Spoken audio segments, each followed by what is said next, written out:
ભારતીય સંસ્કૃતિમાં સૂર્યનારાયણના ઉત્તરાયણ ગમનનું વિશેષ આધ્યાત્મિક મહત્વ રહેલું છે। ત્યારે સરહદી કચ્છ જિલ્લામાં આ પર્વની પરંપરાગત હર્ષોલ્લાસ સાથે ઉજવણી કરવામાં આવી હતી।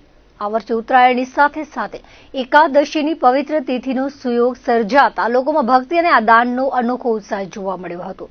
સવારના પ્રથમ કિરણની સાથે સમગ્ર કચ્છમાં ધર્મમય વાતાવરણ પ્રસરી ગયું હતું અને લોકોએ ઉદાર હાથે દાન પુણ્ય કરી પુણ્યનું ભાથું બાંધ્યું હતું। કચ્છની ખમીરવંતી ધરા પર જીવદયાનું હંમેશા વિશેષ મહત્વ રહ્યું છે। ઉત્તરાયણના પવિત્ર દિવસે કચ્છવાસીઓએ પોતાની ઉદારતાનો પરિચય આપતા જિલ્લાની વિવિધ ગૌશાળાઓ અને પાંજરાપોળોમાં ગાયોને ઘાસચારો તેમજ લાડુનું વિતરણ કર્યું હતું। વહેલી સવારથી જ શ્રદ્ધાળુઓ માર્ગો પર ગાયોને નીરણ નાખતા નજરે પડ્યા હતા। આ પર્વે માત્ર અબોલ જીવો જ નહીં પરંતુ જરૂરતમંદ માનવોની સેવા માટે પણ લોકોમાં ભારે ઉત્સાહ જોવા મળ્યો હતો।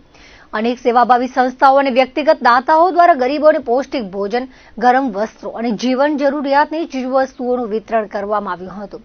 ધાર્મિક દ્રષ્ટિએ આ દિવસનું મહત્વ સમજતા ભાવિકોએ બ્રાહ્મણોને દક્ષિણાને સીધું અર્પણ કરી આશીર્વાદ મેળવ્યા હતા। જિલ્લાના મુખ્ય મથક ભુજ સહિત અંજાર, ગાંધીધામ, માંડવી અને મુન્દ્રા જેવા શહેરો તેમજ ગ્રામ્ય વિસ્તારોના તમામ નાના મોટા મંદિરો અને દેવાલયોમાં વહેલી સવારથી જ દર્શનાર્થીઓની લાંબી કતારો જોવા મળી હતી। શ્રદ્ધાળુઓએ ભગવાનના દર્શન કરી એકાદશીના ઉપવાસ સાથે ભક્તિભાવપૂર્વક દિવસની શરૂઆત કરી હતી। મંદિરોમાં વિશેષ પૂજા અર્ચના અને ધૂન ભજનના આયોજનો કરવામાં આવ્યા હતા, જેના કારણે સમગ્ર વાતાવરણ ભક્તિમય બની ગયું હતું। આકાશમાં રંગબેરંગી પતંગોની સાથે સાથે ધરતી પર રહેલી દાનની સરવાણીએ કચ્છની સંસ્કૃતિ અને સંસ્કારોને વધુ ઉજાગર કર્યા હતા। કચ્છના નાના મોટા તમામ નગરોમાં પરોપકારની ભાવના સાથે ઉત્તરાયણનો તહેવાર સંપન્ન થયો હતો અને લોકોએ આ પવિત્ર અવસરે સેવાનું કાર્ય કરી ધન્યતા અનુભવી હતી।